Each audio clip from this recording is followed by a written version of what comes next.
Patron, deux demi, un Perrier tranche et un allongé, s'il vous plaît. Alors, bon les amis, comment on s'organise du coup pour lancer ce ticket bière? Alors pour les nouveaux qui nous rejoignent, le ticket bière, c'est un équivalent du ticket resto en fait.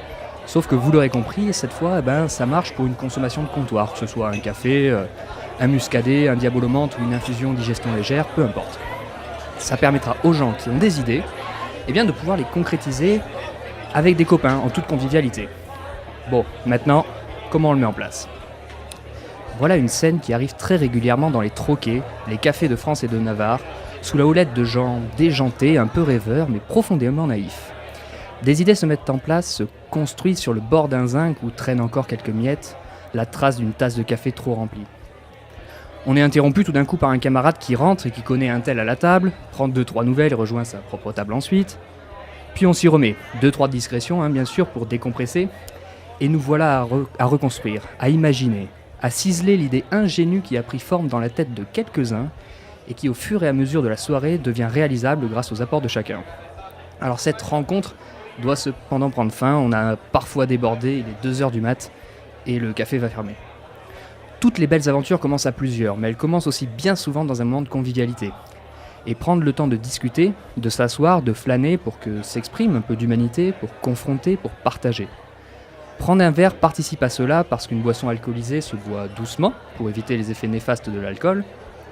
Un café doit refroidir un peu pour être buvable et parce que le temps de boire, c'est déjà en soi du temps à partager.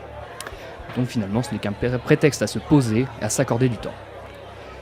Il faut parfois aussi avoir des idées délirantes, incroyables, mais avant tout naïves, y croire malgré tout pour oser en parler et parfois mettre le pied dans un engrenage extraordinaire.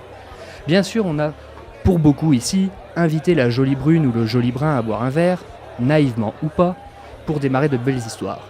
Mais on a aussi organisé des apéros, des rencontres au café du coin, pour des projets invraisemblables, pour lesquels les gens réalistes, opposés aux naïfs, vous expliqueront dès le départ pourquoi ça va rater et pourquoi on ne va pas y arriver. Puis il y a donc les naïfs, ces gens qui croient que l'idée est bonne, et tout simplement parce que l'envie est là, ça va marcher et tant pis pour les obstacles.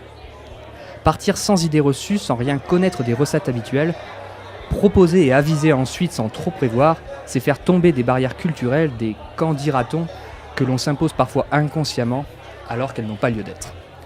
Alors toi qui nous écoutes, si un jour on t'a dit d'un ton un peu condescendant que tu étais naïf ou naïf, c'est le plus beau compliment qu'on ne t'ait jamais fait, et quand tu payeras ou qu'on te payera une bière avec d'autres gens comme toi, qui rêvent plus qu'ils ne raisonnent, alors il y a de belles histoires à faire fermenter. Et pour l'exemple, et je laisse un petit mot, quelques secondes à Geoffrey, le temps d'un petit commentaire, nous on cherche toujours 50 000 €, c'est ça? Et oui, c'est ça, on cherche toujours 50 000 €. Je voudrais d'abord rappeler que l'abus d'alcool est dangereux pour la santé.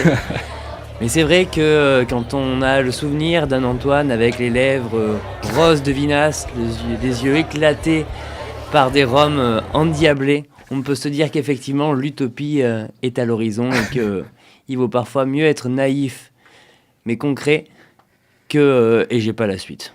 Voilà. C'était bien déjà.